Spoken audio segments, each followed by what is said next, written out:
Okay, hopefully we're live. I'm waiting for the final connect button here, and we're now live. And hello, everybody. It's 27th of February.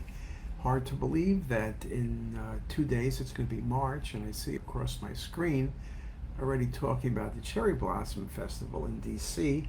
Not that I ever go or ever have gone, but it means the weather's warming up and it is March. So that's a positive thing. I think we all managed to survive February. Some people better than others, but hope everybody has a good rest of the month. Crazy world, and I'm not talking about politics. Amazing stories yesterday from Jensen Huang and NVIDIA. All the great things they're doing and where AI is going. And again, I'm sure all of you do know it, whether your hospital is involved with AI or thinking about AI or doing AI, AI will affect all of medicine. I probably will be doing some new lectures about that. Actually, I have recorded, and probably in a week or two you'll be able to watch them on CTisus. But it's very exciting times. I tried ChatGPT to edit a paper and to critique a paper that I wrote, and does an amazingly good job, though I thought it was a little bit too complimentary, but it was helpful, I think. You can ask it all sorts of questions. Sometimes it gets it right. I asked who the greatest radiologist alive is, and sometimes I got a good answer, and sometimes the answer wasn't as good as I thought it should be. But so it does change its answers. So you have to be nice to it. A lot is going on in that space of, you can see yesterday, Amazon Alexa, whole new way of doing things. I was listening to some of the reports that Alexa will answer you, not just answer you, but answer you in the tone of your voice. So if you seem to be excited or in a hurry, they'll do it faster. And if you talk really slow, they'll talk really slow. And it's kind of adjusting to you more than it's done before.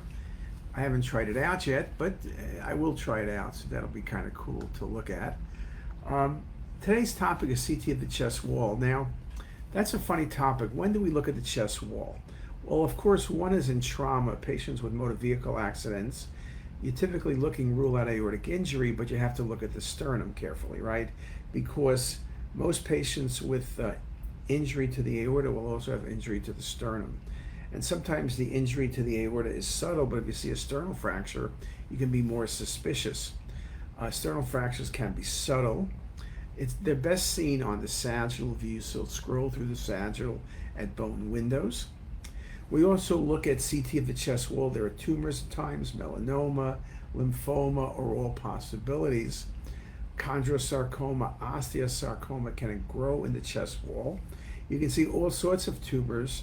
If patients have had breast cancer and been radiated, then you can see osteosarcomas and chondrosarcomas growing through the chest wall, presenting as interior mediastinal masses. We look at the chest wall in patients with breast cancer for recurrence, looking at the axilla, looking at bone, looking at soft tissues. You will see changes in soft tissue in a trauma patient. You may see an ecchymosis, which may be the only finding of the trauma. You'll want to look for nodules. You'll want to look in breast cancer patients. You want to look if you see recurrent nodes or nodules present. That becomes very important. There's a lot of artifact in the chest wall in terms of if patients have had surgery like breast implants, or we'll look for complications. You can also see infection in the chest wall. It's rare, but things like actinomycosis can cause chest wall infections. You want to make sure when you look at things in the chest wall, you look carefully at the ribs, costocartilage junction. You can have osteomyelitis involving the chest wall. It can be near the clavicle as it approaches the sternum. So you want to look very carefully there. Coronal views and oblique 3D images can become very, very valuable. Sometimes things that involve the pleura, mesothelioma is one of those, or other aggressive metastases, can grow through the chest wall, presenting as a mass or chest pain, so you want to look carefully at that as well. Sometimes with stab wounds, you can see hematomas in the chest wall. You want to look for active bleeding. Sometimes bleeding comes from the internal mammary artery. Sometimes it comes from some of the chest wall, smaller vessels. You want to look very carefully at that as well. So when you think of chest walls, I'm thinking trauma, I'm thinking infection, I'm thinking tumor. You can have congenital Poland syndrome where the one of the pectoralis major muscles and minor muscles are missing, so you have an absence of muscle on one side. So that's something, I guess, in the congenital scheme of things. Again, I mentioned trauma. Look carefully at the chest wall. You want to look for rib fractures, of course, laterally, posteriorly, as well as anteriorly. We also look at the chest wall in patients post-medial sternotomy, cardiac surgery patients. You want to make sure there's no post-op bleeds, hematomas. You want to make sure the sternum is aligned well. Patients with pain can develop fractures of the sutures. You also can develop osteomyelitis in the chest wall. Yes, it could be in IV drug abuse patients, but typically it occurs in patients who've had prior medial sternotomy, again, going back to cardiac patients.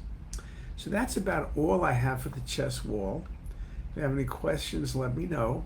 Also, I am trying to put together some new talks. I did this AI update. I did a good talk, 4 talks on the anterior mediastinum. That'll be coming up probably a month and a half from now. But I want to record the stuff for June, July, August. So if you have any ideas, thoughts, things I should record that I haven't recorded, don't ask me to record any Elvis songs, but just CT lectures.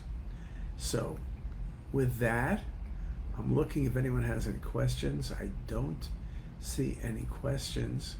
So I'll wish everybody a good day and catch you later.